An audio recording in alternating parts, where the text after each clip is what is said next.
Untamed is going to be untamed. It's going to be a little crazy. I want to talk to my people. I want to talk to my brothers and sisters. We can have grace and humility in how we interact with other people. Oh, hot dog, look at you. And nobody talked about what's really happening. And let's have conversations about what truth is.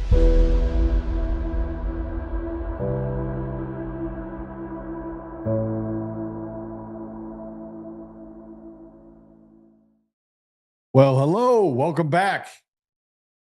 Yeah, today's going to be fun. We are going to have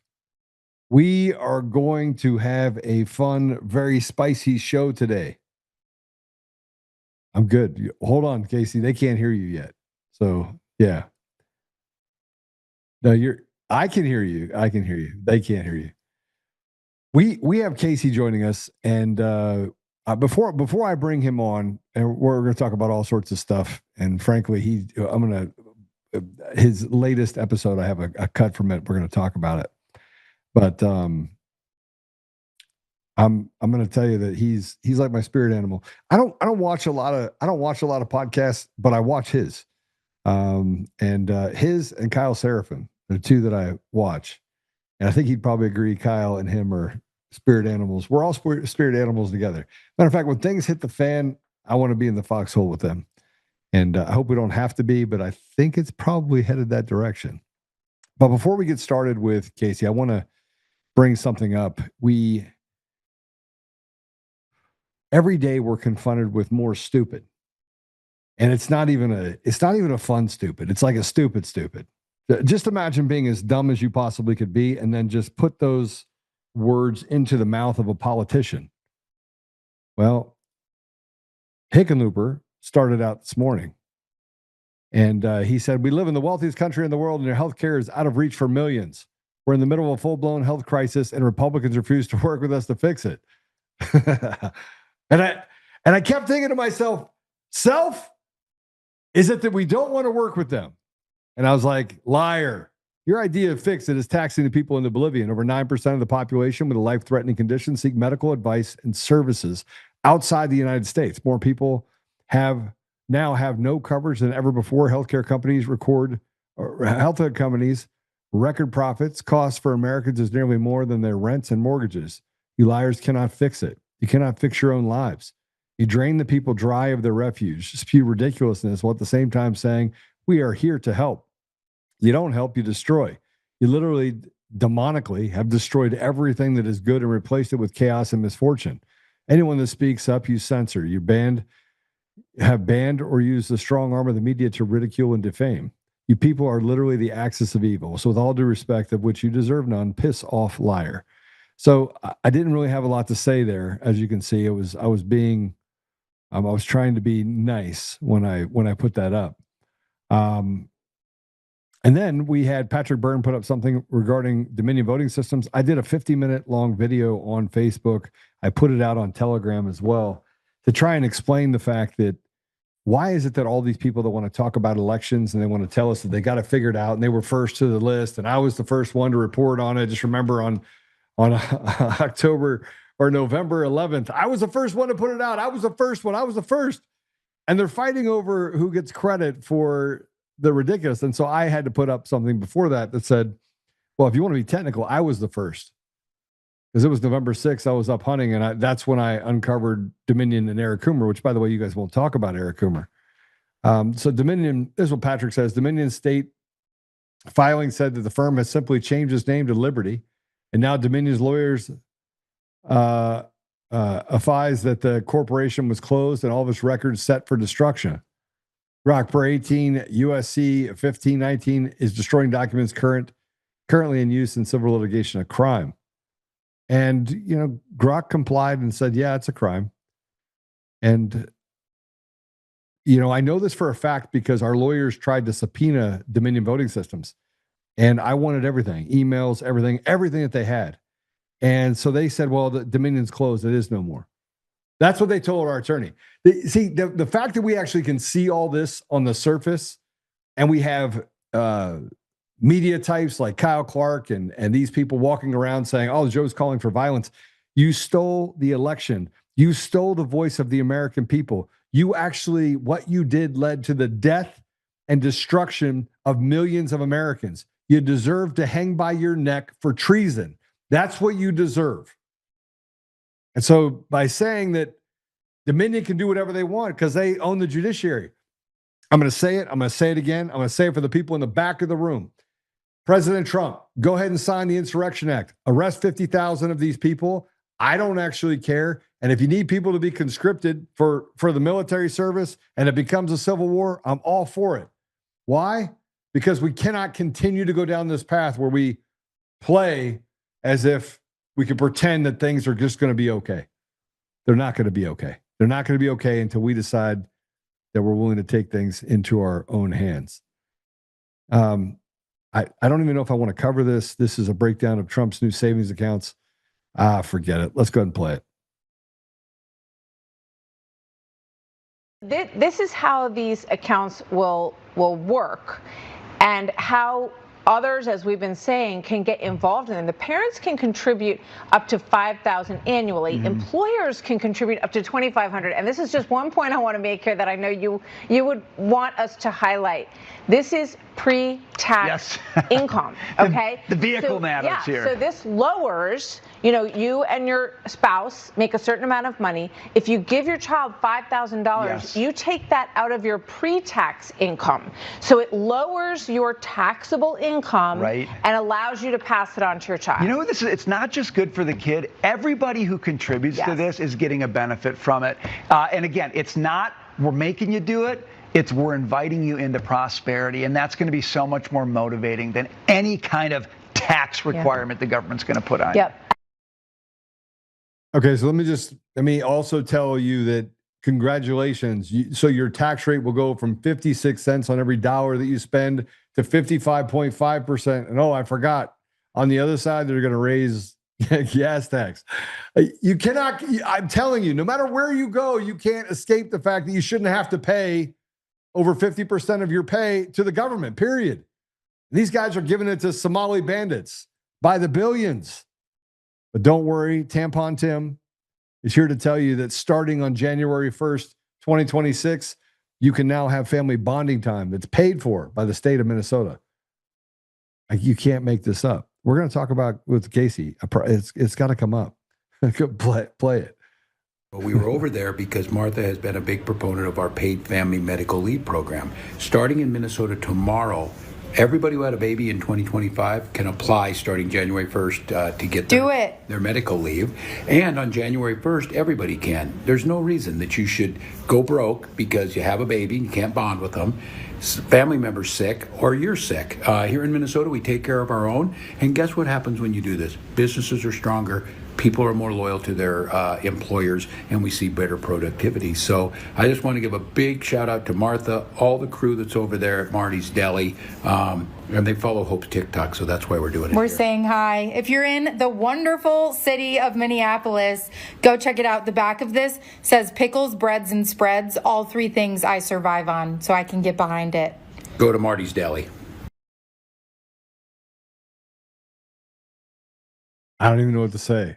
Pickles, breads, and spreads. I survive on it. Okay, good for you. Good for you. I don't even know. I can't. No, I don't know. And by the way, it's not the government that pays for it. It's the businesses that pay for it. And by the way, in order to hire someone in the United States, you have to pay a 7.5% VIG. You have to contribute to Social Security. The thing they say is an entitlement that they're giving you back when you turn 67.5. I don't think so. But he also wants you to know that if you're illegal, you can take advantage of it as well. So President Trump needs to send everybody up to the great state of Minnesota and just go ahead and round them all up. So at least they don't have to pay to service those people. Well, I'm not going to waste a whole lot of time. I'm going to play this. This is Casey's latest monologue from his latest video on how to detect propaganda. This is pretty awesome. Let's go ahead and play it. When you are swimming through media, be it in print or on your phone, the most important question to ask yourself is whether this is fiction, reality, or propaganda. Gutkind Kirschel was a German Jewish bookseller. Since the plan to rebuild Gaza by Israelis and Americans and relocate Palestinians was created in February 2025, 40,000 more people have been killed in Gaza by Israel and funded by the United States. It says literally the Nazis were the first in history to take full advantage of propaganda. Back in the garbage. The United States were. Name 10 people who will increase their net worth over $1 billion from the rebuilding of Gaza. Number 1, Larry Ellison. Number 2, Peter Thiel. But don't worry, Peter Thiel is totally not the Antichrist and is going to totally teach us all about who the Antichrist is. Good possibility it could be Greta Thunberg. Well, I'm not going to waste a lot of time. And I do want you to know that we're going to leave this broadcast with hope today. I promise you, after you hear me and Casey talk about things, you're going to be the most hopeful you've ever been in your entire life. And if you're not, I can't help you. No, I'm just kidding. Casey, welcome to the show. Howdy, man. Good to be here. Hey, it's good to see you again. How you been? Fantastic. Family's good. Trying to do things. Occasionally I get all pissed off and have to make a video. But in general, life's pretty good. And fixing up my car, doing guy stuff. All right. What are you working on back there? What are we working on? It's 1985 Porsche 944. Just freshen it up so I can use it as a daily driver. Are you really going to use that as a daily driver? Is it a convertible or a hardtop? No, it's hardtop. All right. Porsche galvanized the body from the factory so they don't rust real easy. It's a great economical car. If that was the only car I owned, I could drive it every day, every season of the year until I die. Okay, so what about the engine? Are you replacing it with something a little bit more? Are you going to use the same engine or are you going to put a different in it? Why change a good thing? All right, well, there you go. All right. As your daily driver. Okay, all right. You're talking to a guy who successfully daily drove a DeLorean for 2.5 years, including winter snow in Ohio. Okay, let me just say something. I would do that. Yeah. I love DeLoreans. So that was a good car. What'd you do with your DeLorean? I sold it. I mean, I don't have a magical bat cave of every car I've ever owned. So tell me about what's first of all, how was your Thanksgiving? How family good? Thanksgiving good? Yeah, it was really great. Thanks for asking. My family all lives out of town, so we invited a real nice couple that are friends of ours with their little boy, little son. So with our little daughter, we just had a real nice time, kind of formal lunch, and then we're really close to our neighbors, so they invited us over that evening.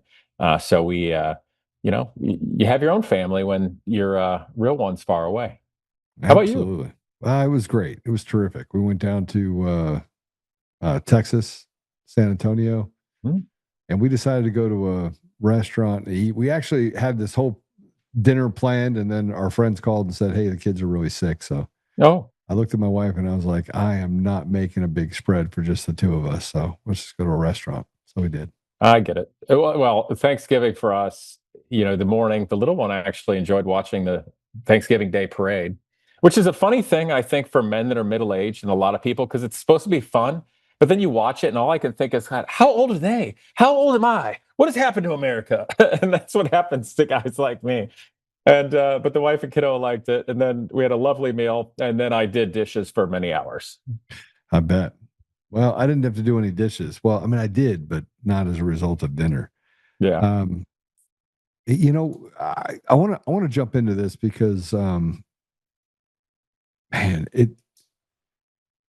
I feel like we're 11 months into this experiment, right? Skipping 4 years, complete turmoil. President Trump gets in 11 months in, and exactly 0 people have been arrested. The 2 people that have been indicted, Letitia James and Comey, both have been exonerated by a judge that basically just threw out their case. We had nobody's been. 0 people have been charged. Nobody is going to the gulag. I'm just trying. I'm trying to figure it out. I'm trying to go, Pam Bondi's 100% on our side. Kash Patel, Kardashian Patel is doing really well. I mean, just ask him. Help me, bro. I mean. Well, I ain't no math magician or rocket surgeon, but there's an old-fashioned remedy to all these problems up in Washington. Is it me, or are we just living in like hell? We're living Biden in hell. Biden light. Biden light? No, we're living in a world where the government has zero accountability, and the billionaires have massively more power over the government that's supposed to be for we the people than we the people. So we're all screwed, and we're stuck watching a stage play like we're in Plato's allegory of the cave. That the powerful elite and the Washington D.C. class at this point don't even do us the honor of being very good at the stage play anymore. I mean, I feel like they're not even lubricating at all. They're just kind of sticking it right in our ears. I mean, our orifices are all a little sore because it stuck it in my eye yesterday, and then it was my ear, and I'm like, stop, just stop. Yeah, they like that. They're into it. And I don't want to. The only way they can feel anything. You get that many, clinical psychopaths together, and that's the only way they can feel anything. It's as if there's two dimensions. I mean, quite literally two dimensions. What do you mean?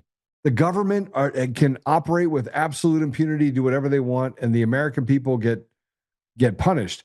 But if you're a criminal, then the government's like, hey, that's a part of my tribe. We got to make sure we let them out. So, hey, just go out and commit a bunch of crimes, and well, wink, wink, we'll just let you out after 2 months. Okay, gotcha. Just go out there. Next time, light them all the way on fire. Don't just pour gasoline on them. Am I wrong? No, you're exactly right, which begs the question. If the government doesn't go after criminals and we the people don't like the government,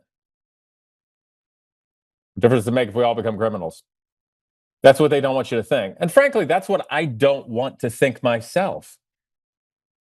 Yeah, but that's where we are. You've got to the point where entitlements, I just did a couple of interviews. I was interviewing a couple of people. One of them went really well. Great individual. I said, listen, this is my political background. You probably want to do the research before you come work for us. And the other one was like listening to milquetoast. What do you mean? Just not a very good person, not smart at all. I go, why again am I talking to this person? I just asked two questions. I was like, okay, that's great. Okay, let's move on. I got to go.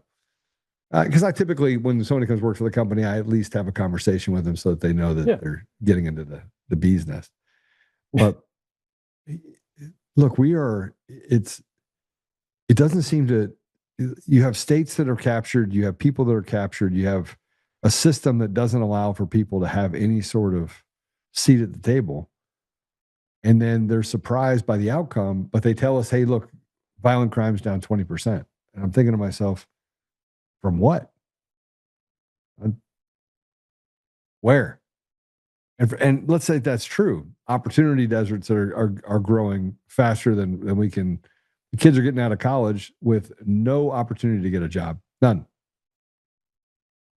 I know.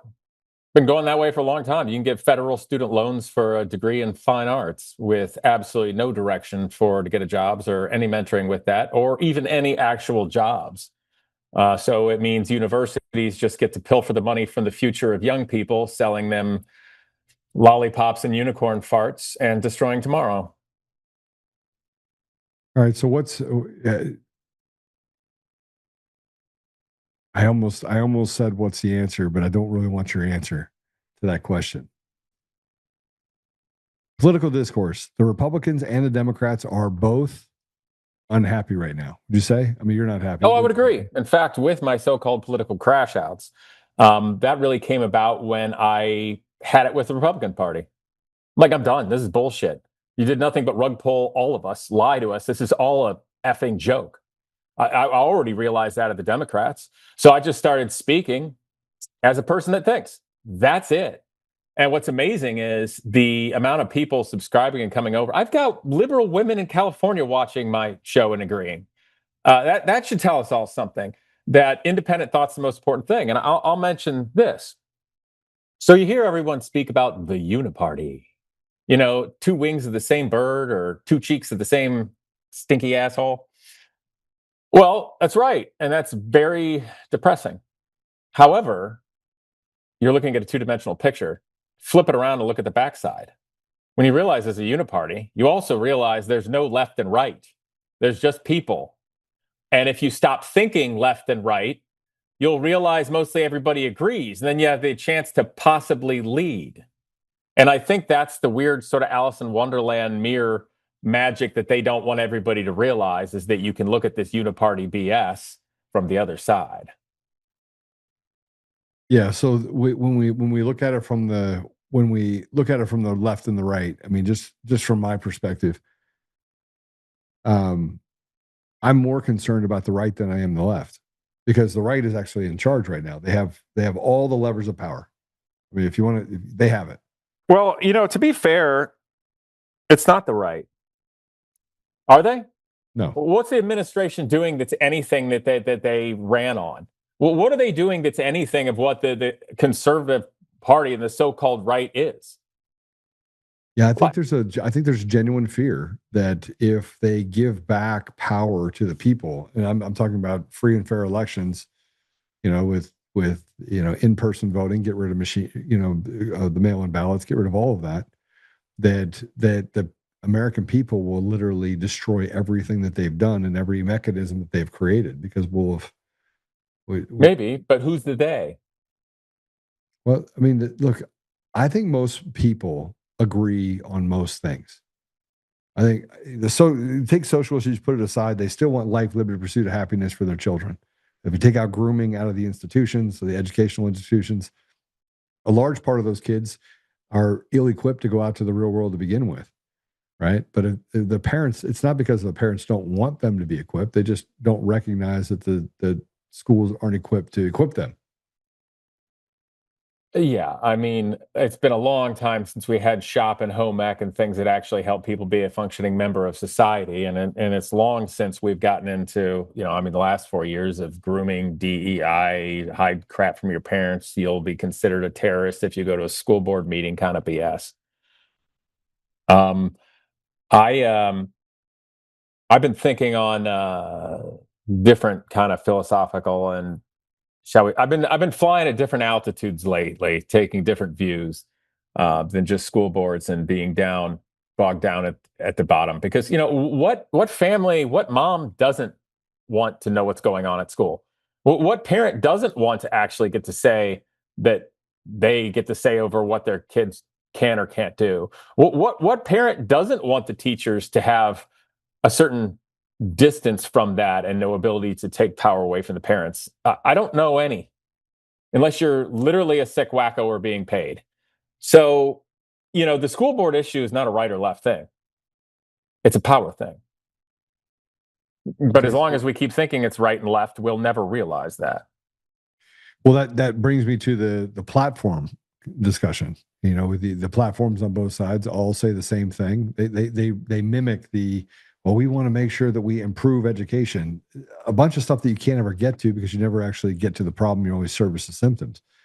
And as we start to create these dog whistles, I mean, people. You said that people on the left are actually listening to your podcast. Yeah.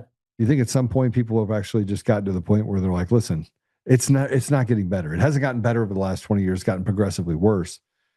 Maybe there's something to this, getting people that can represent people in our community. Or do you think we're just past it? You think we're just to the point where it's just that we're going towards a bottomless vat at this point? Well, we are, but the thing is, people can only wake up so fast. The amount of people that are waking up since 2020 is astonishing. Yeah. And people are going to wake up in different ways. You'd be like, what's going on? And then blame like the first thing they think of. And there's a process to everybody really coming to a point of, should we say, some kind of enlightenment? The difficulty with that is the fast approach of AI, a totalitarian surveillance state, it's an arms race. It's an arms race of the organic intelligence waking up and finding enlightenment of the stage play that they're in, and AI's ability to get powerful enough to completely control them. Look at who's buying what media. Look at who's buying what social media platform. Look at what you can talk about and what you can't talk about. And if the things you can't talk about relate to the entities and people and powers that are buying the platforms, you found something. Well, I mean, do you put stuff out on TikTok? You play with I hate TikTok. I won't do it. I can't do it. I'm sorry. I can't. I just can't. I can't do TikTok. I don't either. I tried for a little bit, and every one of my videos got taken down. Yeah, I just can't, man. I just can't. I can't stomach it. I've tried for about 2 seconds in the past, and I'm like, there's nothing here. Nothing here. And I already hate X, but X is like the real world and lollipops and, tulip fields compared to TikTok. I've always thought of TikTok only as a social destructive force and a programming tool. There's just no value. I can't do it. And YouTube have they given up the censorship, or are you seeing that your censorship on your platform has gotten worse? I don't know. Depending on the subject. I'm shocked that my videos have been doing as well as they are. Because I've said a whole lot of truths, real hard, real loud, real angry, and I've used a lot of expletives. And I've seen almost no consequences to this point. Well, typically they come fast and hard. They copy strike you 1, 2, 3, and then you're out. Yeah, my channel's probably going to be gone in the next 2 weeks. I take it you're talking about the Jew problem. The what? The Jew problem? Are you talking about the Jew No, problem? I just predict my channel, if it's going to be gone, it's going to be gone. And I'll say before the year's out. And why? I mean, I've seen your videos. I don't think anything you're saying is not truthful. I don't think you say it disrespectfully either. I think you give people enough room. Well, it is. But I'm just going to make that prediction right now. Your channel will be gone? Yeah. Before the year's out. Not because of what I do. Just because you think that both sides are going to realize that you need to be gone? Yeah, because I'm a goal-oriented person and not a maintenance-oriented person, which means I'm going to keep doing stuff, and eventually, they're not going to want me to keep doing stuff. All right, how do you balance it? What is it? I mean, I knew that we were going to go negative here because I'm not negative. I'm going to go positive. I'm being super real right now. I'm smiling. The problem is you're smiling. You're okay with it. But the reality of it is that you have to deal with the retards out there that want to take everything from you because they're not afraid of the truth. They're a whole lot different than retards. Okay, what are they? Machiavellian clinical psychopaths that only want power. There you go. I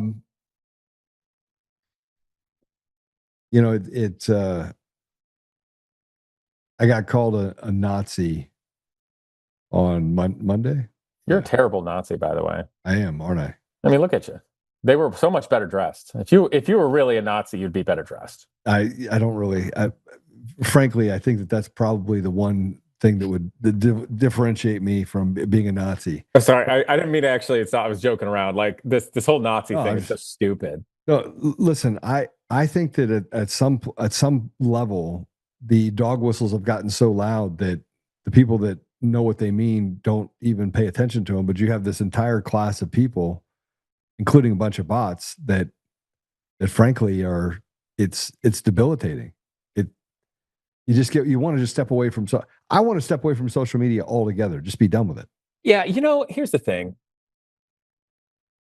I mean, how long ago was it before we were battling like you're racist, Black Lives Matter, you're transphobic, homophobic, you're sexist, you're I don't know, you're anti-Mexicans or illegal immigrants or something, and now you're antiseptic. And this seems like the final boss, doesn't it? The final boss for America. Because if we can get on the other side of this, what's left? Well, there isn't. There isn't. No. Anything. There's not much left. There's nothing sacred left anyway. No. And every single day it's a gotcha, right? Oh, Pete Hegseth did this. And, oh my gosh, this is what Biden did before. And I have this huge announcement. It's going to be a savings account. They haven't given us any meat on the bones. I think that's the point, is that most Americans are not feeling it. They're not feeling any sort of love from from the last 11 months. And maybe it's a vacuum effect. Maybe No, they can't even use lube. You know, I've been wholly disappointed by the administration this year. Wholly disappointed. You know, and there's voices out there, and I'm not going to say who, but there's voices, law voices, which are stoking that, shall we say, resentment for the administration this year, saying that, you know, basically inferring that they're so smart because we didn't see it and we're duped again. Well, what other choice did we have, smart guys? Yeah, I mean, there was worse, and then there was worser. Yeah. Well, yeah, and who the heck wants to vote for Kamala? No, nobody wanted to vote for him. And the reality of it is, it would have been the ship would have sunk. So it feels like a speed bump to the tyranny of America. We get into 2026, we haven't solved the one major problem. Do you think that they solved the election problem, that at least it would slow things down to a place where we'd have some semblance of transparency? You know what? I'm just going to say yes. But why would they solve a problem for us that's not in their best interest to solve? Because it still doesn't matter. That's why. So let me ask you a question. So we see old Trumpy trying to rush to have unregulated AI and full surveillance state kind of stuff and full power for the government in every way, shape, and form, right? Doesn't that seem like too much power to give the other party? But that's you set it up where your party's in charge of it, and you end up handing it off because you don't solve the problem. I think it's simpler than that. All they're doing is telling us right now and showing it to our face that it doesn't matter who's in office. Okay, President Trump said something, and over the last couple of days, I've said it now 2 or 3 times with guests. He was asked the question of whether or not he was going to go to. You think you're going to go to heaven? And he's like, no, I don't.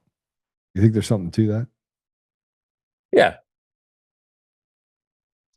Yeah, he's going to burn to hell. That's for damn sure.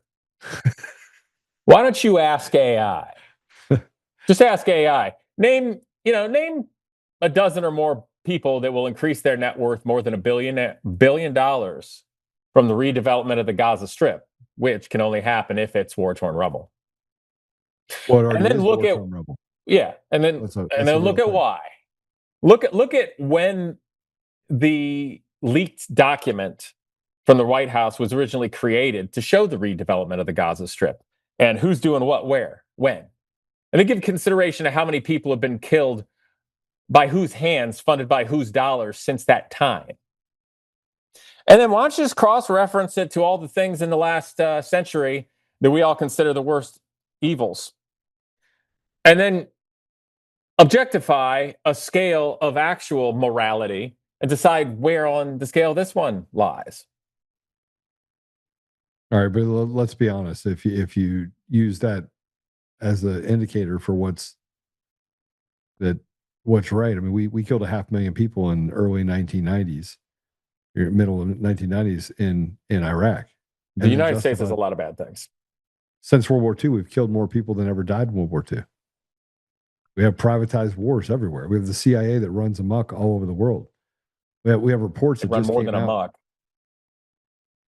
Yeah, I mean, there's a report that just came out that what's her name, Emerald Robinson, put out, which is all the information related to the whistleblowers from Serbia, from Venezuela, from Dominion, and it didn't even get a blink.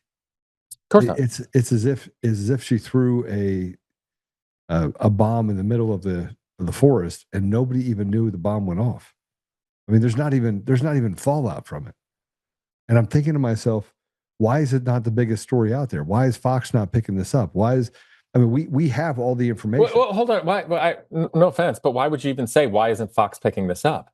Every single mainstream media outlet, including Fox, is only a different flavor of propaganda, period. All right. Well, then let's say this. Why aren't other influencers picking it up? Do they even know what's going on?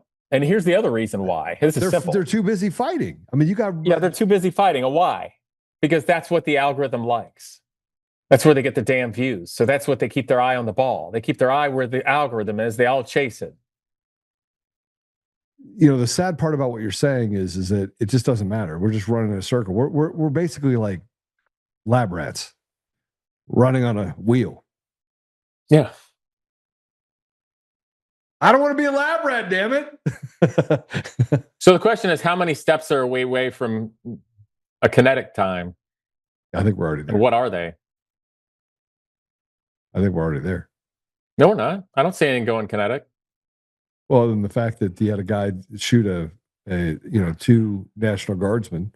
One guy. Yeah, okay. How do we know that wasn't Charlie done for a Kirk. political reason?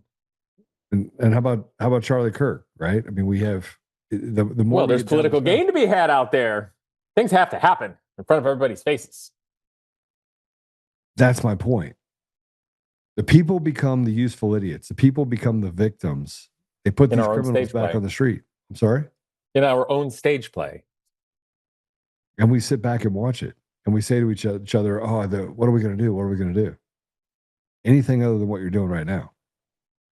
Correct. So that's what I asked. Okay, so let's use the word kinetic so we don't get in too much trouble.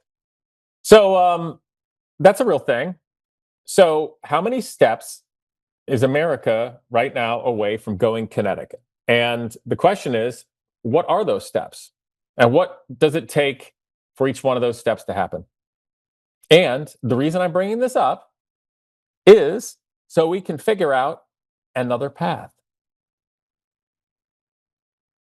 All right, so what's that other path? Well, let me ask you this. Do you believe that the United States and its government and how this place operated at some point in history was pretty decent? Well, that's a tough question. Kind of a yes or no. I made that pretty vague. Yeah, I mean, do I believe it was in a better? Yes. I mean, I'd be wrong to ignore the fact that I've had an amazing amount of opportunities in my life, and those opportunities were, I don't think I would have had the same opportunities if I were in a different country. So yeah, I do believe that going back 30 or 40 years, that there was opportunity for people to get a better life, to become more educated, to do better things. So 30 or 40 years puts us in the 80s and 90s, right? Right. Okay. And then at other points, would you say in history, whether it's last century, the one before, or any other time, perhaps our government, the United States, functioned more as some modicum of we the people-ish? Yeah. Maybe progressively have gotten worse? Okay. Yeah. So the question is, how do we get there? And the other question I have to ask relating to the 80s and 90s, because I was writing something today. The phrase that hard times creates strong men, and strong men create good times. Good times creates weak men, and weak men create hard times. Yeah. All right. Well, you're saying basically we had good times, kind of, post-war. Going in the 80s is pretty good times. Some crap out there, but it's pretty good times, right?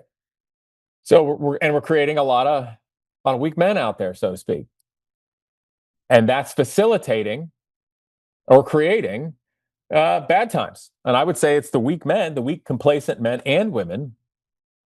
Let's be equal opportunity here.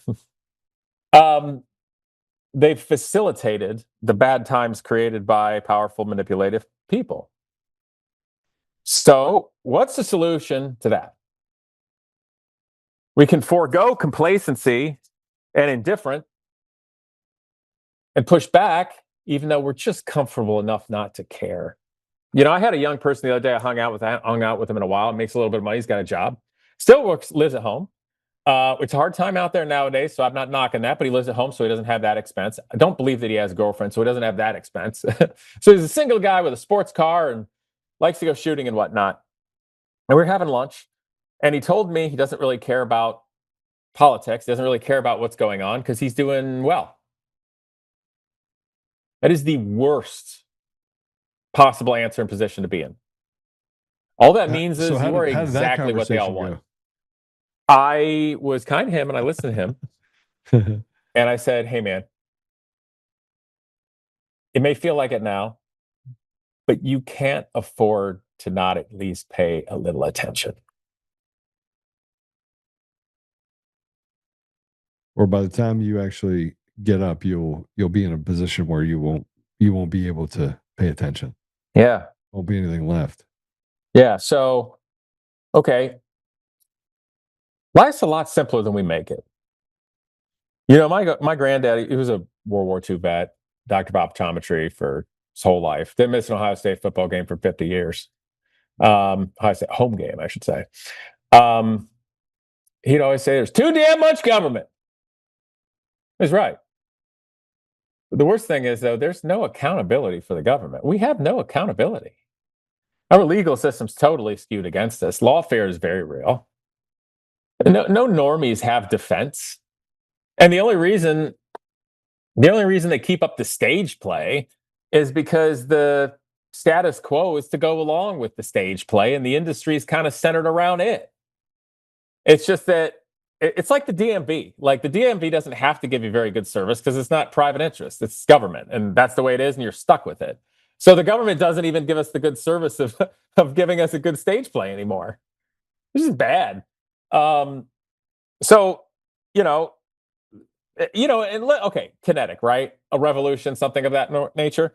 How in the hell would you actually get people, one, motivated enough, and two, organized enough to do that? They wouldn't be squelched. Yeah, and then the other thing is, when was it? Was it relatively recent in the last? Yeah, I don't know if that's true. I don't know if I think that you've gotten to the place now where people are learning how to connect and be connected in a much more loose fit, lean in on certain talents. I certainly am seeing it in Colorado.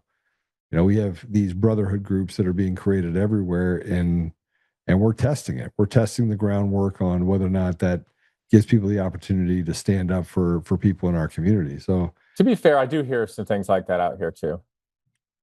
So people will find their own tribe, because when it gets tough, people can recognize good from evil, and they will flock to that good. And so, I'm sorry, continue. Forgive me. No, I think that men are finding their courage. I think they're finding their inner voice. Certainly, you did a lot with cars before you decided to get into politics and mix in politics with cars, right? And a lot of that, I think, is tied to the fact that your family. I mean, you're a dad, like you're a husband, and it's hard to look out and see all the things that are happening and not be nervous and pissed off all at the same time. Sure. So, and you found your tribe. You have people that are your tribe, right? Made one. Yeah, of course. We're all on the same team out here. We all are our own tribe. They just keep us divided and fighting, because that's how they keep power and control. And if you don't believe me, look at the nature of what keeps everybody on various social media platforms. Just that. So, you said we were going to keep it positive here today and inspirational. I think this is positive. I think it's positive that we understand that there are men out there that will stand together with each other. I mean, there's nothing better than that, I don't think. I mean, we could trace it back to, the 16th century, when they basically, the king was afraid because people were upset that they were overtaxing the people and taking more off the table than would allow people to be able to feed their families through the winter. And this is, I mean, obviously I'm talking about, the England at the time, but the same thing is happening right now. They're taking too much meat off the bone, and you see that they recognize this, though. Casey, they recognize it, and they know that they pushed us too far, because you have states that are talking about getting rid of property tax. Well, we should just get rid of property tax. Florida's talking about it. Texas is talking about it. They're talking about how we lower taxes and do things through tariffs, which is just a tax. But they're starting to realize that people are pushed up against the wall. They can feel it, right? And I agree. I also, the more time that goes by, I think that local and state related politics are vastly more important than we all think of or give credit to. Because the other thing is, at the end of the day, I mean, we're all in a state, right? If Washington, D.C.'s gone completely to hell, but a state can protect itself, well, that's something. Oh, we got states that are bigger than European countries. Well, I mean, that's all good, and that sounds great on paper, but then you have to deal with the fact that these elections are putting really radical people in positions of power. Oh, you mean like Soros dumping $37 million into Mandami's campaign through shell companies or whatever? Yeah. And the reality of it is that you can't, every time that we go to plug a hole, there's another hole that pops up where you're like, wait, where did that come from? Okay, well then it would seem that what you said about people are going to have each other's backs, that we need to put that to the test in a way that is constructive. Are you talking about vigilante justice? I said in a way that's constructive. That's why I said vigilante justice. I didn't say hang anyone. Vigilante justice you can spank people too. You just get out that big old hand and just say, whap. No, I think it's time we care and got behind doing things the right way. And I don't mean this pussyfoot and let's go to some dinner kind of thing. Let's do that. I'm talking about this thing where people stop being afraid. I'm going to lose my job. What if somebody doesn't like me? Give me a break. I've been out here shooting my mouth off like a lunatic. No, I mean, it's actually intelligent. I haven't got canceled. I don't have any backlash. You know, here's the other thing. You want to end anybody getting canceled? You want to end that once and forever? How do you become uncancelable? This is a simple question. You know, I don't know. I don't know how you get canceled. Huh? Get canceled. If we all already just comport ourselves in a way that would have gotten us canceled, guess what? They have no power over us. Yeah, the biggest part that I think we face it's not a problem, it's a challenge, is that there are just too many retarded, stupid people in the world. I mean, there's just too many people. They're just stupid. You know what?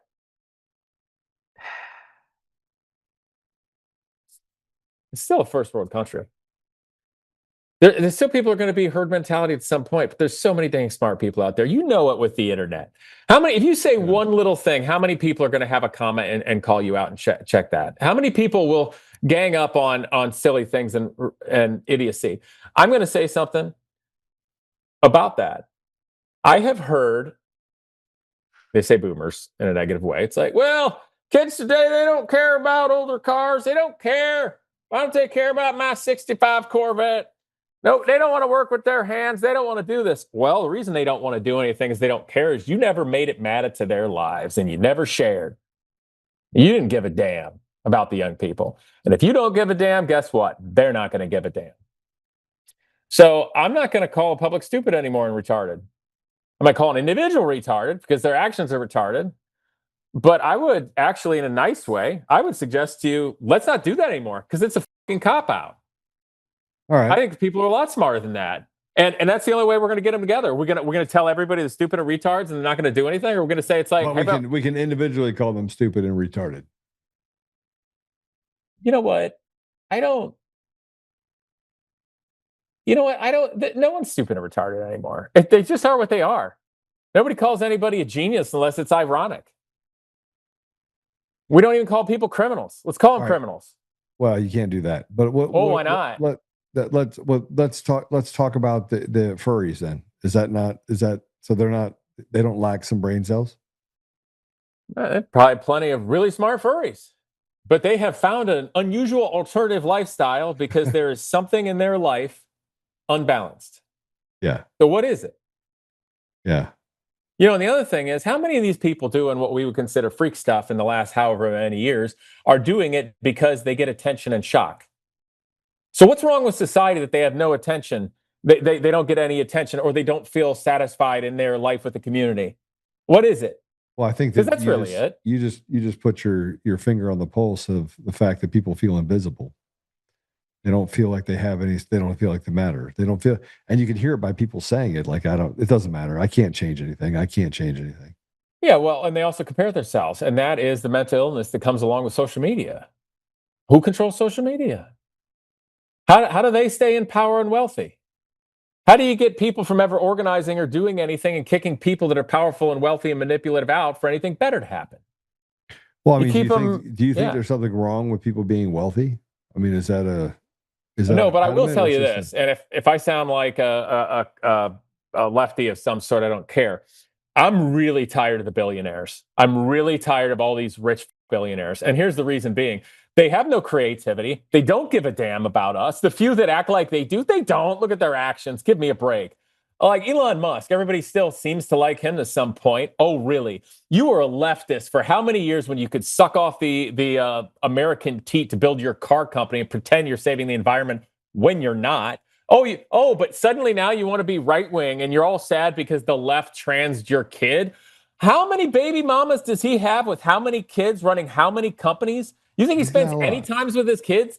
Like he's being a good dad. Maybe that's where your behavioral problems came from. Maybe that's the problem. They just don't have a good dad. So this guy suddenly cares about illegal immigration when you can ask Grok and it'll tell you that Tesla saves $100 to $200 million a year from H-1B visas, displacing American engineers with Indians and Chinese who aren't part of the culture that'll work for less, and you destroy the job market. They didn't give a damn, and he's like the nicest one. The rest of these billionaires are just sick freaks. Too much power. That is a breakdown of our entire system. And I'm not a stinking commie or socialist or whatever. Frankly, I'm tired of the labels. But this is not good. So I mean, you say it's. I mean, this is again, we're identifying that billionaires are the problem. So how do you fight? I mean, it's not that billionaires are the problem. It's these sickos that are the problem, that have too much money and power. Our government has no power over them. They control it. The government and that have zero accountability. And the people have no power. So what's the resolution? What's the how do you fix that? The people have to stick together. The government needs accountability. And the billionaires need a reality check. Well, I mean, you have the Peter Thiels of the world. You have the Bill Gates. Okay, that guy's the Antichrist. I'm sorry. If he isn't, he knows. Like, I can't even believe he was doing that. I'm like, dude, like, did you not know? I mean, we can see you. You're right there. Yeah, I don't actually know from my perspective. I know a lot about Bill Gates. I know a lot about what he did in Africa and other nations. I look at what Peter's doing and the fact that you have Palantir and all these other companies that are basically running the government at this point. And it's just another, sock puppet for the CIA. It's a sock puppet for these organizations that have never had accountability over the last 70, 80 years. Completely true. So it's not, we just call it a different name. But the reality of it is if we can strip it out, then we can save our nation. And it benefits the Democrats and the Republicans to strip it out. Benefits humanity. So why can't we get into the community and be like, okay, listen, why can't we walk in and go, all right, guys, it's not working. You guys want to make abortion the biggest issue. We don't want to genocide, black and brown people, right? But you want to basically talk about the lack of opportunity. Well, let's just talk about the lack of opportunity to breathe and live, right? Now, let's put all of that aside for a minute. Let's just get into the community and figure out what's really happening. Like, why don't they have schools? Why is there food deserts? Why is there opportunity deserts? Why is there education deserts? And this is all coming from within their own community. Like, there's no, white people running around in Compton. There just aren't. Maybe one, maybe two. Well, look what happened to the black community in the last 50 years. Like they've gone downhill. And don't you think that everything that's made them gone downhill looks like a little too convenient, kind of orchestrated? The inner city is nothing more than an ideological plantation, and it seems that the Democrats like to keep them there. Well, so I know a lot about that because my family's interracial, so I can tell you that what you're saying is actually true. It's very true. Sorry, I'm trying to fix this real quick. I don't like it. I mean, who would? But I think that's what I'm talking about is why can't we, and this gets to the mainstream media and the fact that people actually listen to it. Why can't we get people that walk in and want to solve problems and those become the candidates? Why can't we have a third party that's just like an independent party? Why is it that those parties, and I know you're going to say it's the billionaires because you can't ever get a voice. You can't ever get a seat at the table where I don't people know if I necessarily say that. So keep going though.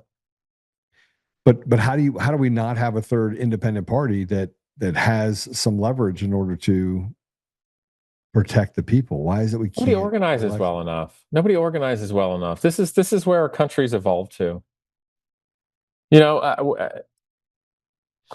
I had a conversation. This is funny. I'll tell you the story, right? So let's make it slightly funny for a second. So, by the way, thanks for having me on again. It's always enjoyable to talk to you. I get a little feisty, but it just comes out with me with you. Hey, look, I want feisty because I want to be able to challenge myself. And sometimes I just say stuff to you just to piss you off because I know I can. What are you, Piers Morgan? he's the masturbator of rage. No, I just want to be able to get those things out of you because I think that the more I talk about things collectively without friction, the less likely people are to listen. And so the people are like, oh yeah, I've heard that before. I don't want people to hear it before. I want them to try and resolve the problem themselves. We're always just waiting for sitting on our hands, waiting for Trump to do something. Well, he's not. It's like looking at a rock and saying, do something. Rock. So yeah, let me tell you a story. So I did, I had some other people ask me to do a podcast type thing like this, a YouTube video. And there's one guy, and honestly, I've been really busy lately, communication and stuff. And I kind of just like to try to say yes to people as much as possible, even if not. Sometimes just because I know it's tough to be a YouTuber or try to create content. And so I see this guy reach out to me and I see the name of his thing. It said like Rust Breakers or something. And I'm thinking, oh, it seems to be like a car. I think this is a car podcast. And wanted to ask me questions about that. Sent me a link or two. I didn't look. And I was just like, all right, we'll do it. Because he wanted to talk about like the Omega car and Genus Garage and everything like that's fine. And then at the end, the dude tells me, oh yeah, I'm involved with something ACP. And I'm like, ACP, what, 45, 380? What are you talking about? He's like, no, American Communist Party. And I'm like, what? I'm like, wait, why did you lead with that? Wait, I'm doing a podcast with the commie now? And I'm thinking about it, I'm like, you know what? I have a question. You want to do another podcast and just talk about that? I'll do it. Let's do it. Let's talk in a genuine way. You this person as a communist, right? Let's talk. And so he did. It was really nice. And I'm thinking, oh God, what am I doing? But he was really cool. And he said he was going to name it When Putsch Comes to Shove, a play on my last name, Casey versus the commies, which I thought was great. And that makes me feel good. But the first thing I got out of that was he mentioned the word debate. And I'm like, why would we debate? What's the purpose of that? In a debate, the objective is to win. And debates are short. They have a time limit. So how can you cultivate any worthwhile abstract thought or come together with anybody in a moment of realization other than a combative thing to try to beat the other and one up them? That's not constructive. I said, why don't we just have a mutually respectful, like actual conversation that's not overly guarded and just let it be that. And then we and anybody watching can choose to more firmly adopt their own beliefs or even evolve in some way. And that could be anybody. But in that conversation, this is my point, forgive me. I said, okay, let me ask you something to this guy after I let him say, tell me why you like this communism thing. And I said, can you then tell me something you think is good, some bullet points about capitalism, socialism, and let's say classic right-wing fascism. He did, he talked and whatnot, but it kind of came to a point. I'm like, do you realize that all these constructs are basically just a different way that different people look at the structure of society and think that this is going to be the best one? And that all of those people judge the best outlook or the best outcome for society based upon their own experiences and standards? And wouldn't you say that all those things are just another flavor of people actually trying to have a better life, even though some use them for power and negative and whatnot, and each one of them comes in different waves and times and histories and places? Like, I just had to bring it up because the problem with America right now is, one, tribalism beyond just we the people is not helpful. Tribal politics, identity politics is horrific. Having to put a label on literally anything, that screws it up because it brings us apart and finds us a way to be combative. The nature of our debates, the nature of our politics is combative. We spend hundreds of millions and billions of dollars for people to be in a race together to absolutely beat the crap out of each other, run them all through the muck, to denigrate and demoralize the population, that our leaders are all garbage and that nothing they ever said ever happens while we spend absurd amounts of money for that? When the hell, for some race out there, is a Republican and a Democrat going to actually have the balls to go, hey, I got an idea. Let's say we just say F this and donate the money to this. And with our campaigns, we just come together and meet and start spending our campaign money on fixing up wherever it is that we live, show the people. And I'll tell you what, if it's the position, if you're running, if you win, you be that person and I lose, and then I'll be your sidekick and vice versa. How about that? When's that going to happen? I mean, it'd be a great opportunity. We have that in Colorado right now with candidates that are opposed to each other on the Republican side with Scott Bottoms and Victor Marks. And I told Scott Bottoms, I was like, listen, whoever wins, win, lose, or draw, the other one should be the lieutenant governor, period. And stop. You guys just figure it out. Stop bad-mouthing each other. You're both very solid candidates, and whoever they decide, the people decide. And that way you eliminate this kind of friction that gets created with the candidates. But I mean, I totally agree with you. And I see that kind of play out, the lack of debate. I have a friend of mine named Ike McCorkle. He's a Democrat. He's a lefty. And he constantly puts stuff up on his page, and he's talking about stuff that I don't agree with. And I'm like, man, bro, you were trained for this. This is bullshit. Just take this down. This is a lie. And I do it all day long because he's so ideologically, but we don't debate. Okay. We just have a conversation. I brought him on and asked him a bunch of questions. I was like, well, I don't agree with you, but have you considered this? Right. And normally he hates people that are Republicans, but I love talking to the guy. And everybody's like, well, I can't believe you talked to Ike at all. And I was like, why? He's a fun guy to talk to. At this point, I'll talk to anybody. I think we should be able to do that. Yeah. Well, we should, but I've frankly always been that way, but I mean like on the internet, you know?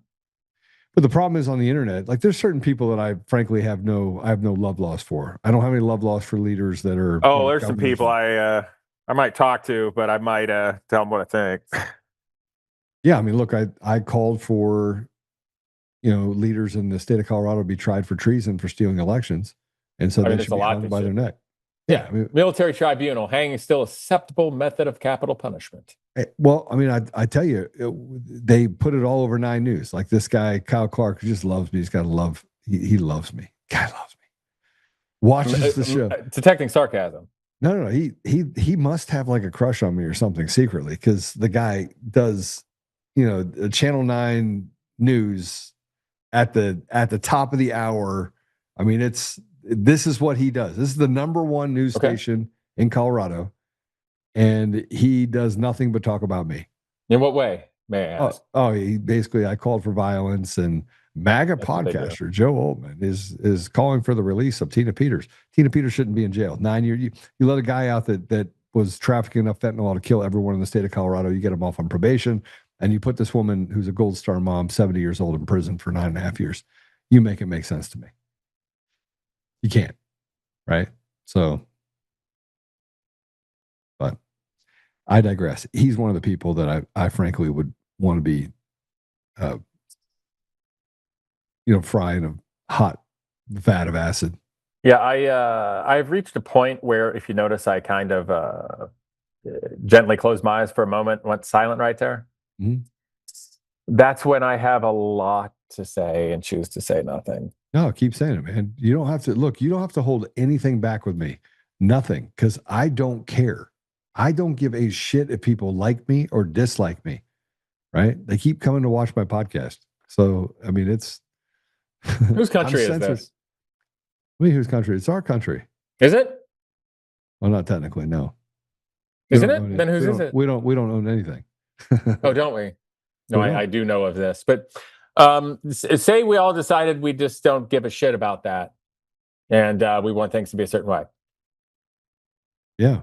Funny thing is, I think everybody's already done that.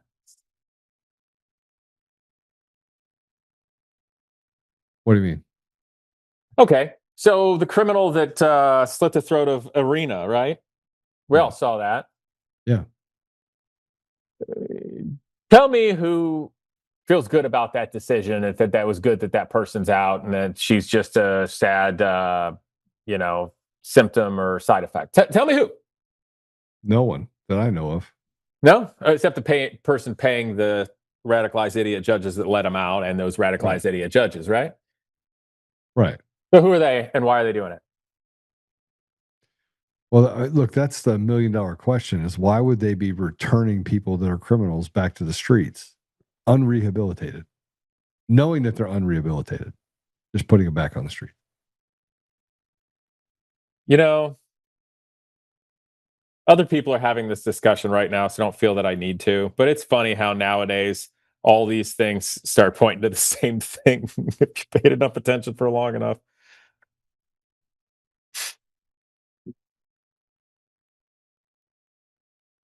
What do you think the answer is? I'm going to let everybody decide that on their own. Look, chaos favors the op, never favors the people. The more chaos you put in the streets, the more likely you are to get an outcome favorable to you, because everyone is looking at the chaos. They're not looking about what's happening in plain sight. Right? Yeah, you know, in 1839 in Switzerland, in Zurich, the universities were really liberal. And they did some funny things and started screwing around with religion. And the rural people and the workers and the farmers got so mad they got their pitchforks and what have you, and put an end to that. And actually, I think in Zurich, that's still celebrated as a positive, heroic moment. But that, I think, was one of the first things called a putsch, which is my last name. Eventually, people just have had it. And we're talking about that a lot in America. And America's a different place. And frankly, right now, am I calling for an armed revolution? No, I'm not even suggesting it right now. In fact, I've got other ideas and plans. But I do think it's good that people are talking about that. And I think maybe the most constructive way to talk about that is if we start trying to analyze what's happening from a 50,000-foot view, so to speak, and we start looking at this stage we're at in America and what the construct is in terms of individuals, their psychology, the psychology of the masses at community level, state level, federal level, you know, and all of the entities and things that are. And don't overly complicate it. Don't be tribal. But let's look at the steps. Where are we? What's potential to happen? And, you know, I don't believe for a minute the sunshine and lollipops that are getting blown up our posteriors by, you know, Washington right now.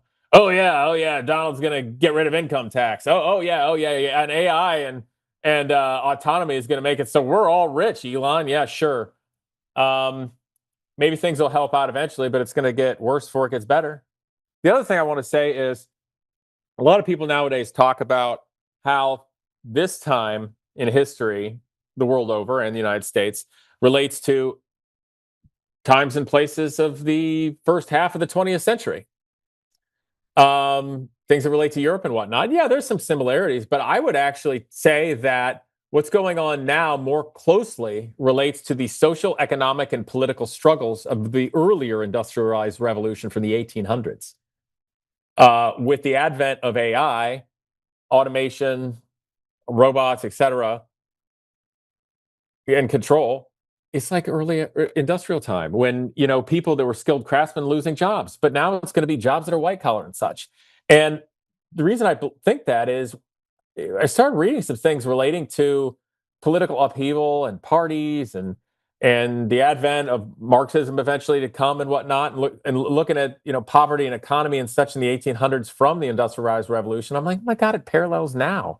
And that'll probably be kind of show our roadmap in a parallel way with this AI computer information age. I think it's more the 1800s.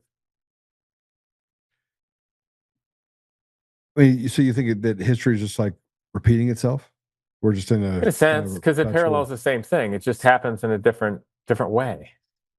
And the sad thing is, though, you know, at least with the Industrial Revolution in the 1800s, we got to a point where we could make some really amazing things, and we had beautiful architecture in the late 1800s, especially in Europe and whatnot. And obviously there's a lot of poverty and stuff, so it's not like everybody had it well back then, but there are a lot of beautiful, amazing peaks of humanity type things and great thinkers getting to that place and all. The difficult time with our information age and AI is we're not creating anything.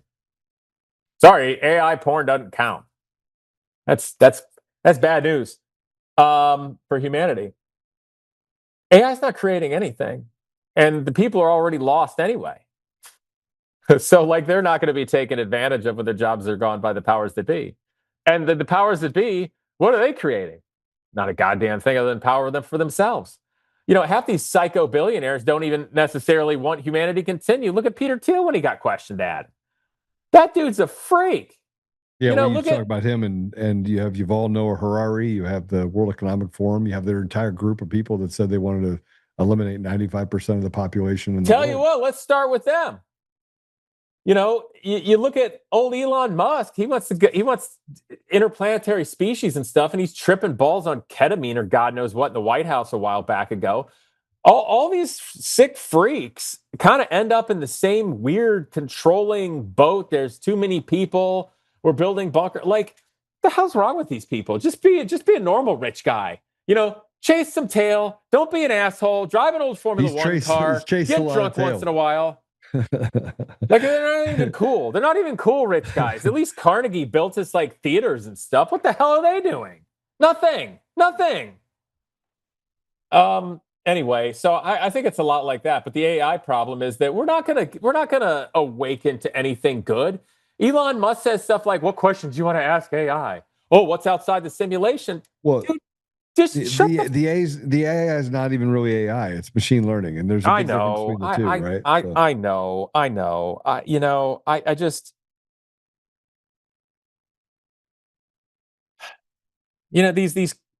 these nut job, like, super smart, semi-autistic, whack job billionaires, like, damn, like, what was somebody mean to them when they were little? Like, what did we do? 100% they were mean. Did we bully them too much or not enough? God damn it, I want to know.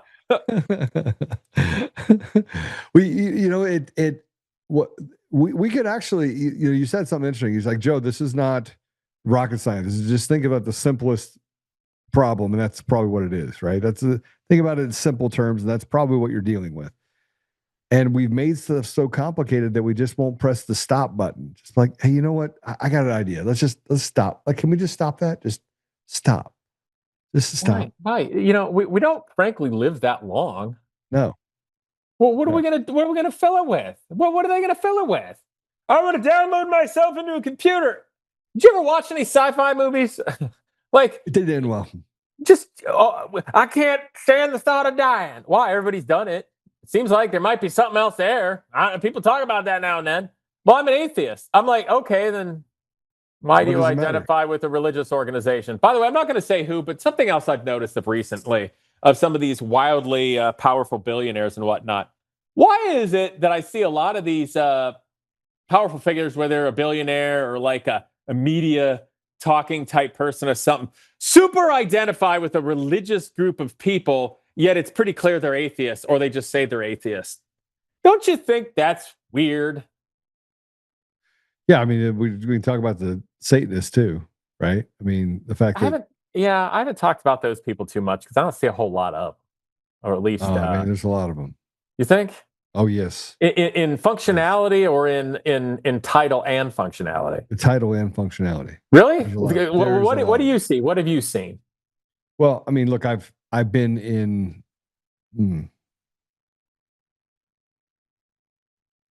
I've been in circles where that was almost as big of a cultish deal as you'd see in some religious cults. Really? Yeah. It's a much bigger. Now, again, I sniff from the outside to the inside, so I don't get into the fact that they're Satanists or they role playing or any of that stuff. But some of the stuff that they're doing is pretty sick stuff. So I'll look into. I mean, there's an entire section of Reddit that is based off of Satanism. Imagine there is. I'm pretty boring on the internet. I just look for car parts mostly.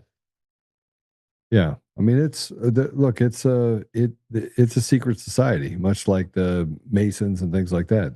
The Satanists are The synagogue of Satan is a real thing with Hey, tens of thousands, if not hundreds of thousands of members in the United States. Trying to decide if I want to ask this question. Ask. I don't care. You ever, aside from the obvious, Yeah.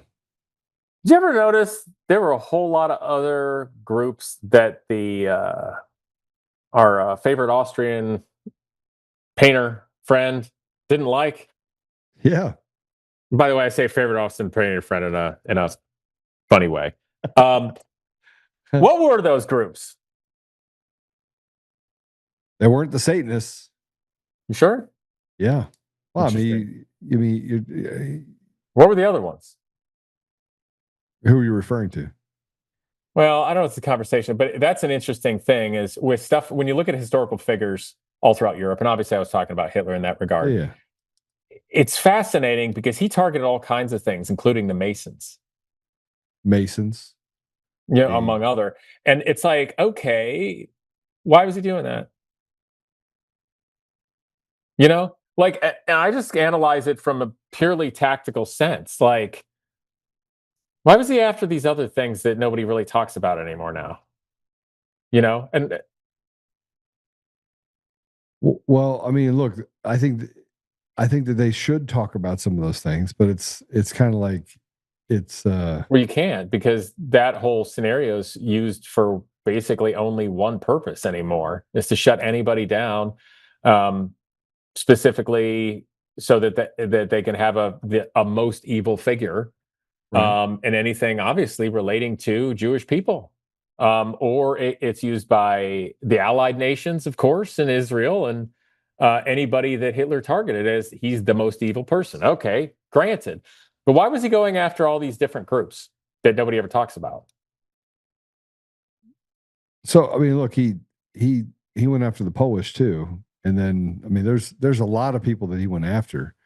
He had an agreement not to go after the Catholics because him and the Pope at the time were in bed together. But there was That's more interesting. than just That is interesting. Yeah, there's more than just Jews that were targeted during World War II that were put in concentration camps. It's just as the, you know, and I don't actually want to get into the how many there are, because I don't believe that there were 6 million of them, and if there was, you had nearly 25 million Russians that were killed, and we don't talk about them. So, and they were our allies. I mean, and those arguments are a no-win scenario because nobody uses any of those talks or any historical things anymore for anything objective. And I kind of regret even bringing it up right now, but I'm just saying, like, you know, we talk about. Be careful.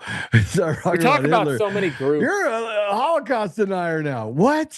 Damn it! I can't. No, I was talking about going after Satanists and/or Masons. I thought that was interesting. Well, I mean, I have friends that are Masons. They're not Satanists.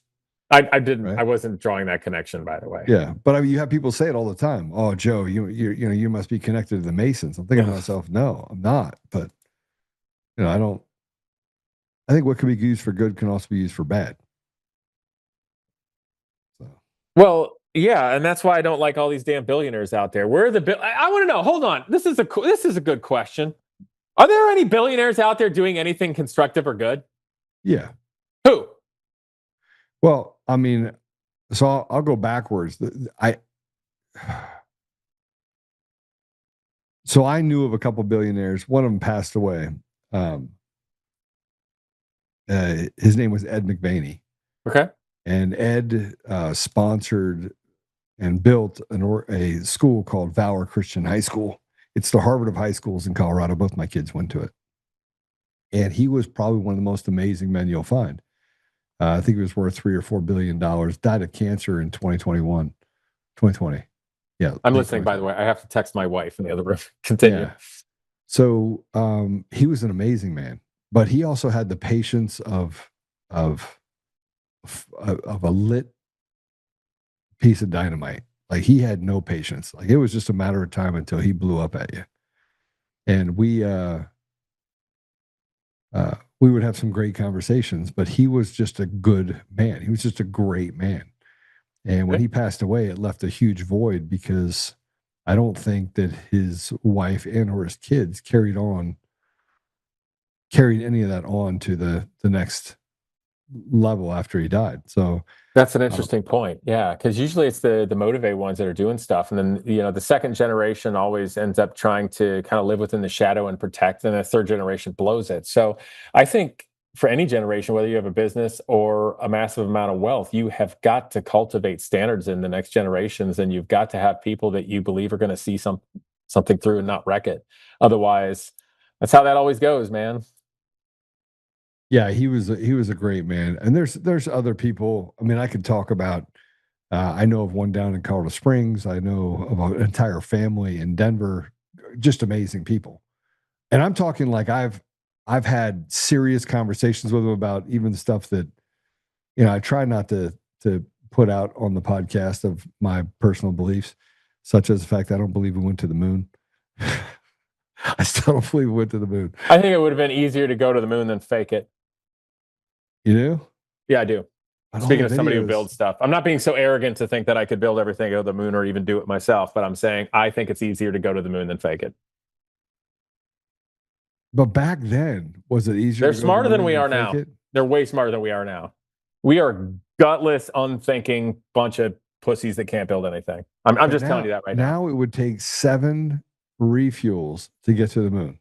So why can't we just use the same technology, repeat it again, and go ahead and drop somebody on the moon? I just don't think we. Well, we got the Artemis missions. We're allegedly going to circle around the moon, in a year, and then allegedly land somebody there in a couple. All right. How long does it take it to get to the moon? Wasn't it like a couple of days, 3 days? I don't know. All right. Maybe. You're denying the moon landing, the Holocaust, and what else are you denying? Look, we'd sit and have conversations about this and have a little bit of bourbon. You didn't even use my pronouns today. What's that? I didn't. You're denying my true pronouns. Yeah. Moonwalker? Dude. No, I just don't believe it. But anyway, we'll sit around and talk, and these guys are super intelligent, a bunch of tech guys. And I'll say some stuff, and they are very gracious. Either that or they think I'm stupid, but they keep hanging out with me and playing golf with me. So they must think I'm actually a good guy. But we sit and talk, and I'll bring up stuff with them and how they solve problems, but they're very studious. Here's what I notice about good billionaires, right? They don't act like it. They don't act like they're a billionaire. Yeah, well, right? They're a regular guy. I mean, Ed McVaney used to drive around in a yellow Volkswagen Bug, like a 2002 Volkswagen Beetle. Sure, yeah, no, I get that. But where I was going with it is, why are the good billionaires doing anything to combat the sheer amount of bad the evil ones are doing? No, I don't feel like it. No, I don't think they have the capacity to, frankly. Why not? I don't know. I mean, that's a good question. They do things. Come on in with the buck. Sorry, I'm going to have a little one. Continue. They do things that what? They're sissies. Yeah. I mean, I would say in large part. Sorry, somebody was outside my office playing with a leaf blower. But okay. I would say that they don't have the stomach for the fight. Oh, hi. He says, hi, pup. You want to hear too? Okay, here we go.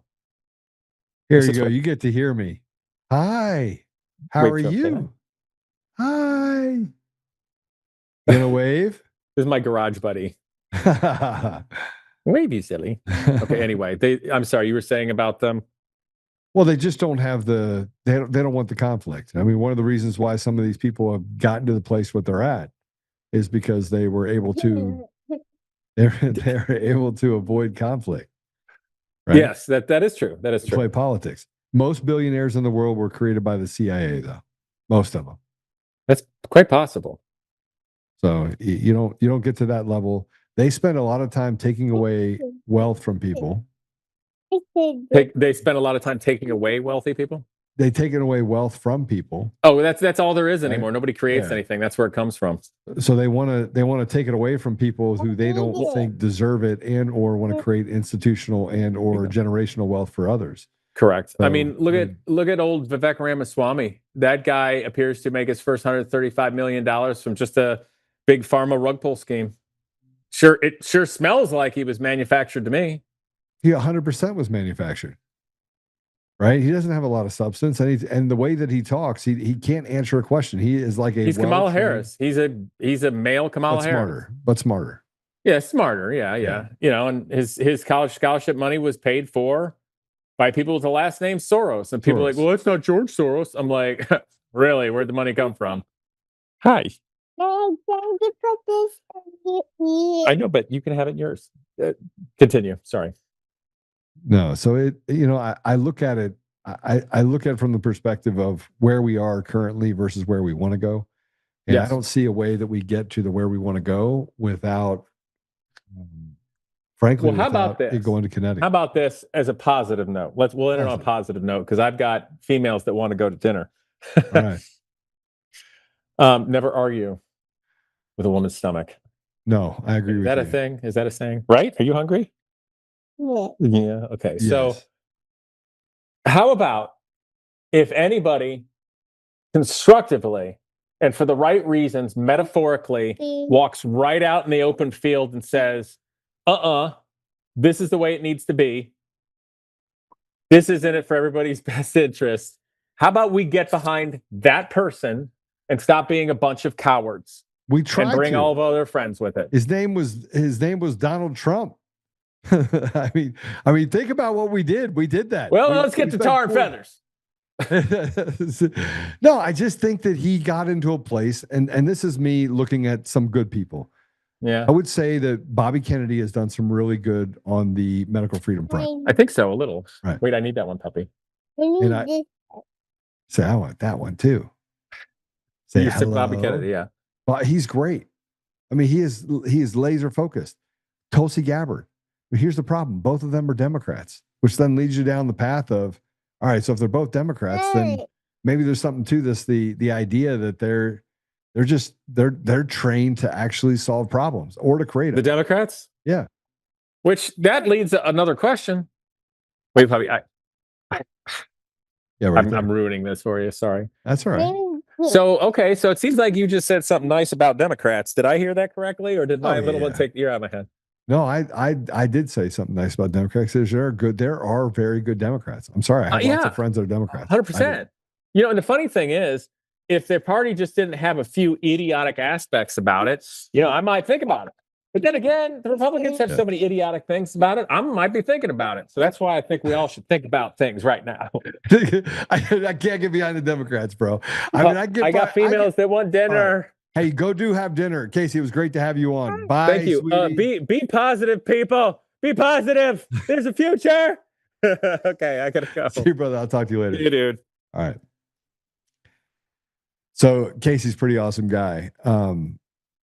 But what he said is interesting because I get attacked for it all the time. Like, Joe, you have Democrat friends. You can't be friends with Democrats.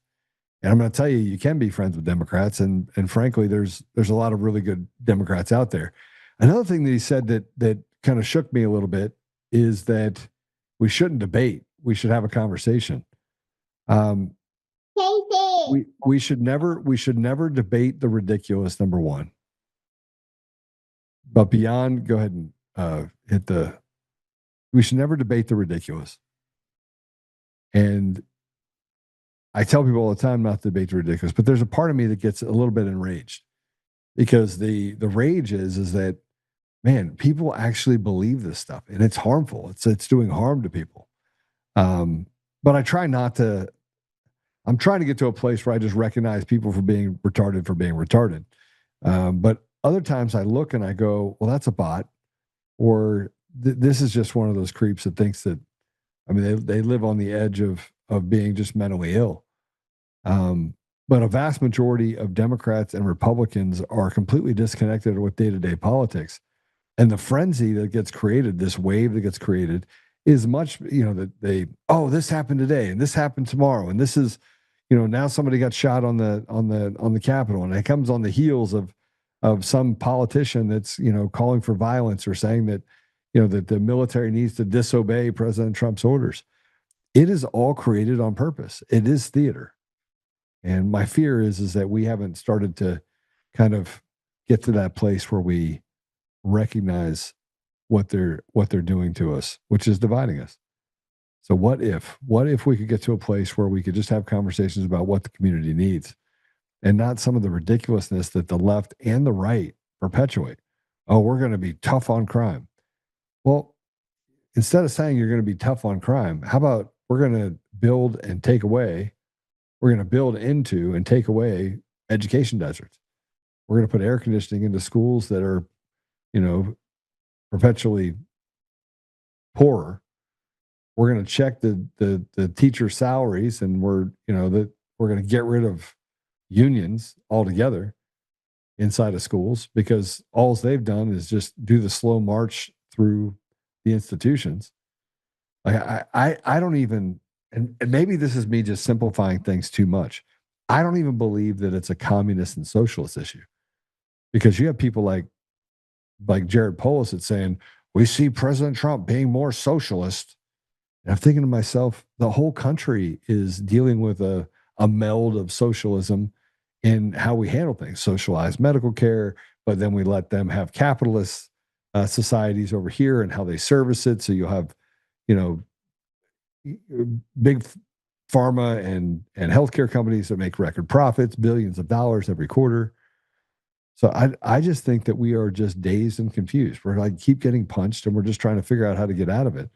And the more and more we wake up, the more and more we realize that I don't even know fully what the answer is, but I know it's not the answer. And that's what the Democrats and Republicans are both offering. And it's not that I don't support President Trump, because I do.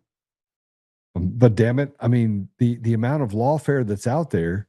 I mean, Kyle Serafin's the guy that frankly worked with other suspendables and other people to get Kardashian Patel and as the FBI director. And what has he done besides betray the very people that got him there?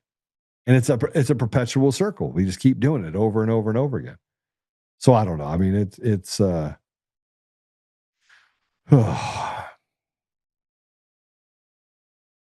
don't know. We're not going to get to the answer tonight. And I'm glad we got to talk a little bit more, just kind of openly. I didn't even cover any questions really with Casey that I had written down, but it was a good conversation. Let's talk about a few other things if we can. You have last week we talked about Matt Crane and the article he wrote to Polis to get Tina Peters out of jail, and it was a rejection by the county clerks and recorders that bullied. They are doing everything that the left is. Okay, so most of the county clerks and recorders in the state of Colorado are Republican, and they all stood up against Tina Peters, a 70-year-old Gold Star mom, and says she needs to stay in jail for 9 years. And Matt Crane calls himself a Republican. So this morning I was on Facebook, I put it on a couple other places. I said that, our problem is not the left. Our problem is that the right is a wolf in sheep's clothing. They're just terrible human beings. They're just bad people. But you have good people out there that are just led off a cliff, and we have to tolerate it. And you said, Joey, now you're not making friends with the Republicans or the Democrats. I said, well, who am I supposed to make friends with? Make friends with the people that are basically trying to slit the throat of the American people? Nah, I'm not interested. These are county clerks that went against and said, hey, listen, we're going to do everything we can to keep a Gold Star mom in jail, because they don't have compassion. These are people that are Republicans that have no compassion for Tina Peters at all. There was an article from Rocky Mountain Voice that was written. It's Clerks versus the Constitution, why the CCCA's letter to Polis got it wrong. And I have to tell you, this is written by A.L. Goodwin. And he's a guest commentary writer, but he says the Colorado County Clerks Association sent a letter urging Polis to block the potential transfer of Tina Peters to federal custody. That request rests on the unconstitutional assumption and a series of demonstrably false claims made, many of which CCCA Director Matt Crane repeated in his November 24th, 2025 interview on 710 KNUS, spread across 2 morning segments. Let my Tina go, and should Tina Peters be pardoned? Now, I do want to say this before I get further into this. There's a kid named Jimmy Sangenberger. He's a talented harmonica player. and has desperately tried to become something in the Republican Party. I mean, desperately tried anything he can to create relevance for himself. He's a young guy. He has a radio show on some obscure network, and this kid can't own a gun. Okay, he's been put in a mental institution for being mentally unstable. And the Republican Party thought it was a good idea to raise that guy up and try to make him. Now, he's talked about the fact that I struggle with mental health and mental illness. He still does.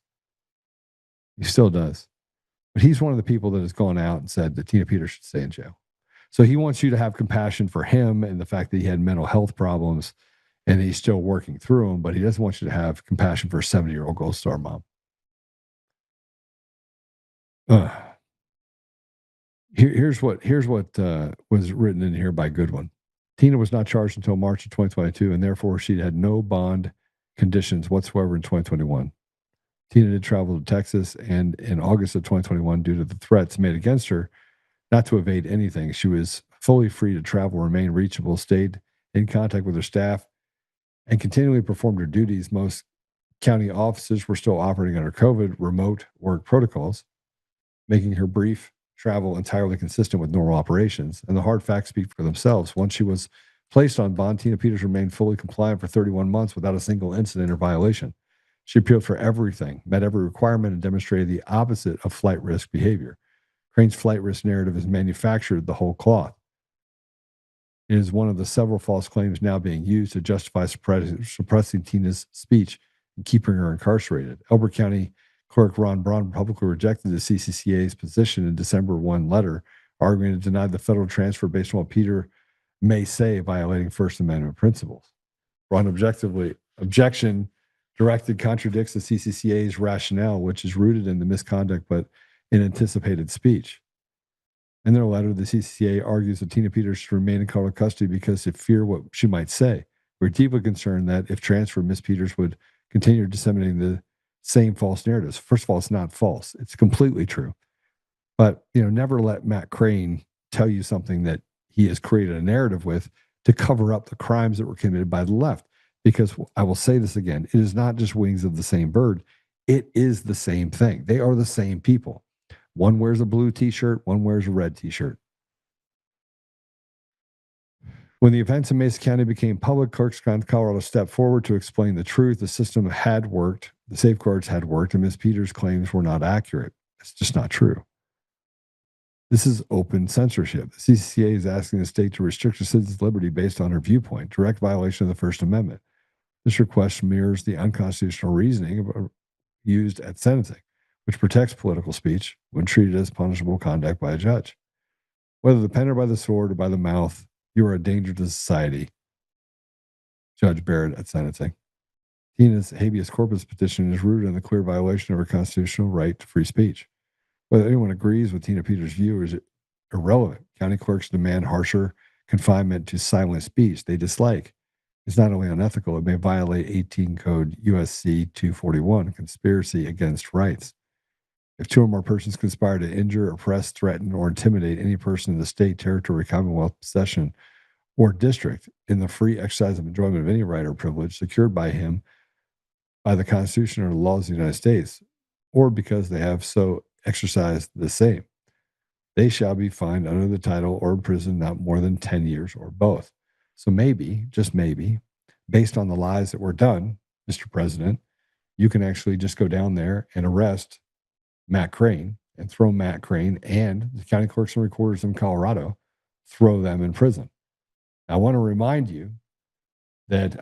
all of you that this is something that you should be pushing towards.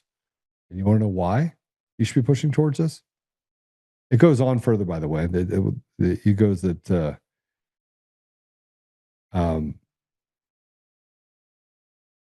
you start talking about these standards, and he talks about the false claims that Tina's responsible for threats made by others. That kind of straw argument. But if you're going to say that they're operating as a cartel, they decided to come together and go against Tina Peters. They conspired to do that. all based on free speech, and they commit a crime. And we could throw people, what I was going to say is we could throw people in jail for walking on the lawn at the Capitol because they wanted to voice their right to address their grievances, redress of grievances. And you certainly can arrest these people for what they're saying, including Matt Crane and these county clerks. One was arrested for walking on grass. Many were arrested for walking on grass. These people are calling for the suppression and the taking away collectively of rights that belong to Tina Peters. So arrest them. Arrest them and throw them in jail. It's legal.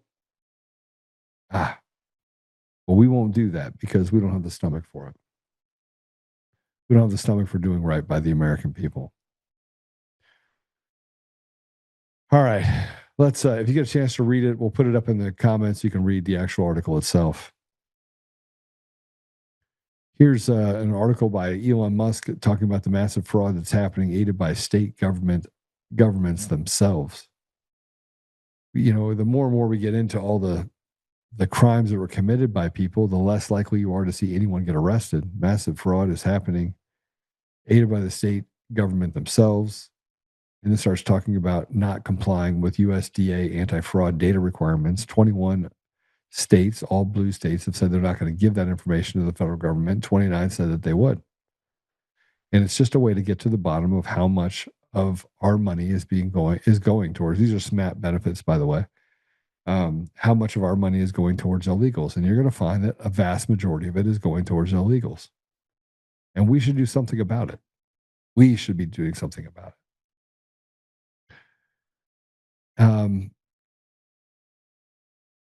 So this is going to happen next week. Starting next week, 21 Democrat-controlled states will lose federal SNAP funding for refusal to comply with USDA anti-fraud data requirements. Let's play it. We have so much great things to talk about at USDA, but the third thing, which became very much a part of the national conversation during the Democrat shutdown, was SNAP reform, food stamp reform. When all of America saw what so many of us know and have been working on, but when you have so much rampant fraud in a program that 42 million Americans participate in, now big good piece of news that I hope is written about, since you became president, about 800,000 of those 42 million have moved off of food stamps, which is hopefully the plan, with better jobs, higher wages, etc. But still, when we found 186,000 dead people's Social Security numbers being used, 500,000 people receiving benefits more than twice. We had a couple of people receiving benefits in 6 states. In February of this year, we asked for all the states for the first time to turn over their data to the federal government, to let the USDA partner with them to root out this fraud, to make sure that those who really need food stamps are getting them, but also to ensure that the American taxpayer is protected. 21 states said yes, not surprised. 29 states said yes, not surprisingly, the red states, and that's where all of that data, that fraud comes from. But 21 states, including California, New York, and Minnesota, the blue states, continue to say no. So as of next week, we have begun and will begin to stop moving federal funds into those states until they comply and they tell us and allow us to partner with them to root out this fraud and to protect the American taxpayer. As Joe Biden was working to buy an election a year ago, he increased food stamp program funding by 40%. So now as we continue to roll that back. So the partnership in Making America Healthy Again is also in food stamps, but a lot of what Bobby and I are doing together is really remarkable. But again, just gratitude and joy. Gratitude and joy. I would say that most Americans are not feeling gratitude and joy. They're feeling angst about the fact that we spent 4 years talking about stop the steal. Our number one thing was get rid of machines and mail-in ballots. Get us a system that is transparent. In-person, paper ballots. I mean, all the things. And instead, Dominion sells to Liberty, to a guy, and they say, oh, he's a Republican. Well, there's no difference between Republicans and Democrats. There's no difference. There's no difference between them. President Trump can't even rein in the people that are the Republicans in office because they're bought and paid for by someone. We haven't figured out who the person behind the curtain is yet, but there's somebody there. And here's another one. Here's Ilhan Omar. President Trump has been going off on the Somalis. Look, you ever seen Black Hawk Down? You need to go watch it. Here's Ilhan Omar, who married her brother to move here, who's committed fraud over and over and over again. They should have just charged and got her out, but they didn't. Here's what she had to say about President Trump. He's always been a racist, a bigot, a xenophobic, and Islamophobic. We know that he called African nations a shithole in his first administration. We know that when he came down that escalator, he said he was going to stop Muslim immigration into this country. And so it is not surprising that he is going after black immigrants in this country. And it's certainly not surprising that he's choosing a black immigrant community that is also Muslim. But what I would like to say is that most of us are citizens. On our passport, it says we are nationals of this country. We love that Minnesota has welcomed us. Many of us have not been settled in Minnesota. We chose it as a home because the Minnesota people and the state is beautiful and very welcoming. And we are going to be here regardless of what the president has to say. I agree. I love the tweet. Okay, so in thing with that, staying with Minnesota as an example of the priorities that they have for Americans, because she says, we've settled there. There's a Minnesota man, Abdam Hamat, Minnesota man. I want you to see this. He raped a 15-year-old girl at gunpoint and raped another woman he met on Snapchat. Go ahead, play it. Man out on probation for sexual assault is charged once again. This time, prosecutors say he picked up a woman he met on Snapchat and raped her at a hotel in Bloomington. Now, prosecutors once called this man an extreme public safety risk, but he never spent a day in prison for his previous crimes. Fox 9's Mike Manzoni joining us from our newsroom now. And Mike, prosecutors signed off on plea deals in these previous cases. Kelsey and Randy, a judge sentenced the Minneapolis man in those cases back in May, but he got credit for time served, so he never went to prison. It was all part of a pair of plea deals. This is the man we're talking about. His name is Abdemahat Billy Muhammad, but prosecutors say the 28-year-old uses the names Kareem and Altesto on Snapchat, and that is where investigators say he met his latest victim as well as his two previous ones. Prosecutors say he picked up his most recent victim in Mankato back in September, then drove her to a hotel near the Mall of America where he took her phone, told her she wasn't leaving, raped her, and held her against her will for days. That's according to prosecutors. Investigators used DNA to identify Muhammad as the suspect. His profile was already in the database from previous cases involving sexual assaults in Minneapolis in 2017 and another one in 2024. A Hennepin County judge sentenced Muhammad in May in those cases, including one involving a 15-year-old girl. Prosecutors say two other unidentified men took part in that assault, and one threatened the victim with a gun. But Muhammad never spent a day in prison, as we said, because he got credit for time served while awaiting trial as part of a pair of plea deals. We've reached out to the Hennepin County Attorney's Office for comment. A spokesman there told us it is checking into it. Yeah, checking into it. So the prosecutor in this illegal, who's, by the way, illegal, is Mary Moriarty. Is a prosecutor cut the deal with the rapist.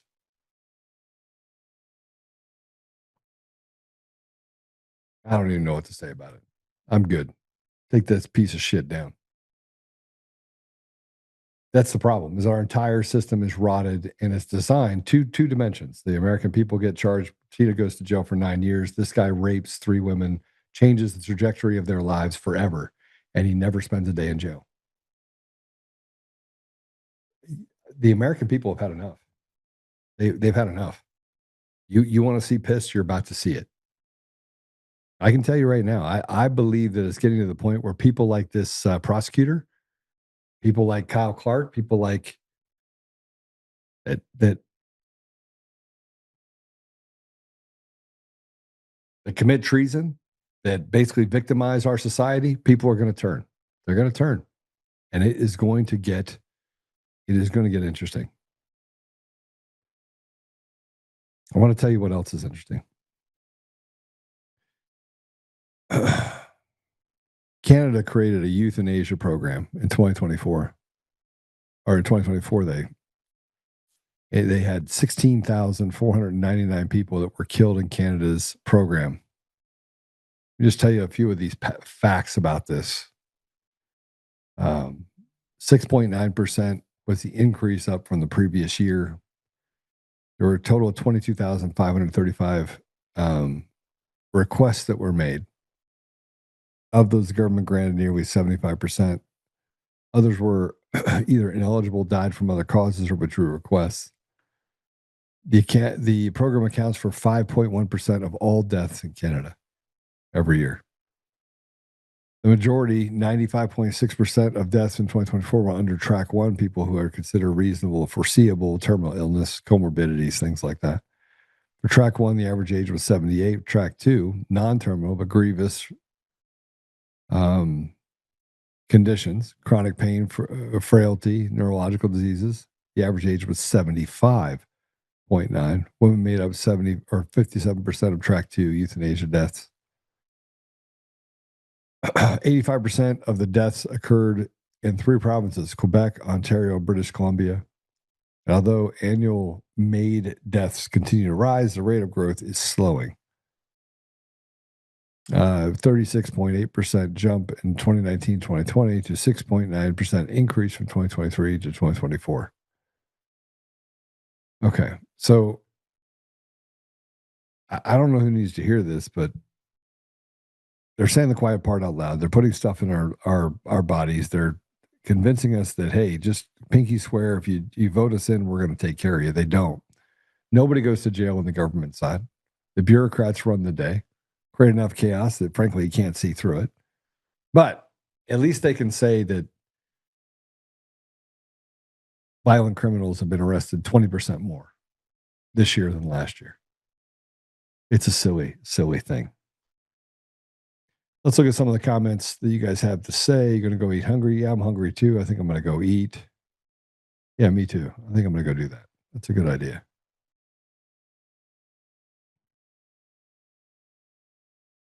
Hang the effers takes, we're talking treason here. They've allowed foreign actors to overtake our vote. I agree with you fully. Absolutely agree with you. All right, so we're going to go ahead and pray it out. If you can hit the up button, I did find out that a vast majority of people are watching it on Rumble. So I'm in the middle of their TV in their living room. So if you're watching me in the living room on the TV, I now have downloaded it on my TV so I can watch some other videos while I'm actually rather than watch TV. So great option. We will be on Roku as well. Apple Podcasts, Google Podcasts, Spotify, Pandora, iHeartRadio, TuneIn, and more. I get a lot of comments from you guys over there. Susan Rice, good to see you. It's really good to see you. Also on Pilled. So I want to give a shout out to the guys over there on Pilled in the bushes. And also, just so you know, we're on the website. We've got a new feature we're going to be adding on the website that will allow you to basically sling it to your TV as well. So stay tuned for that. All right, let's pray it out. Father God, we're just grateful to be here. Father, we're grateful for the opportunities you put in our lives. We're grateful for the things that maybe we just miss that have just been amazing. We know that we really don't have the answers. We know the answers lie with you. I just ask you to give us the strength to fight through these issues that pop up every day, to help restore you to our community and to our country, and to truly just serve you, whatever that means. I say these things in the name of Jesus Christ. Amen. I will see you guys later. I need to go. Talk soon.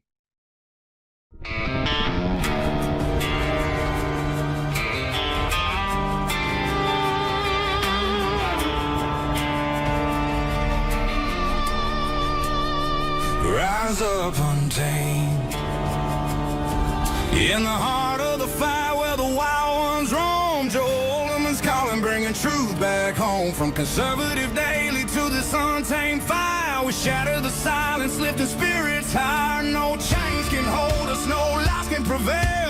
Authentic and fearless on this rugged trail. Patriots gather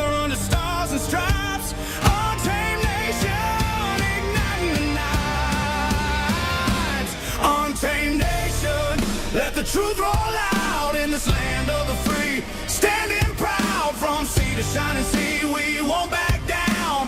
Catch the fire, wear the crown, untamed nation. It's our battle song, motivating hearts where the brave belong. Yeah, untamed and wild, forever strong. Play it again all night long.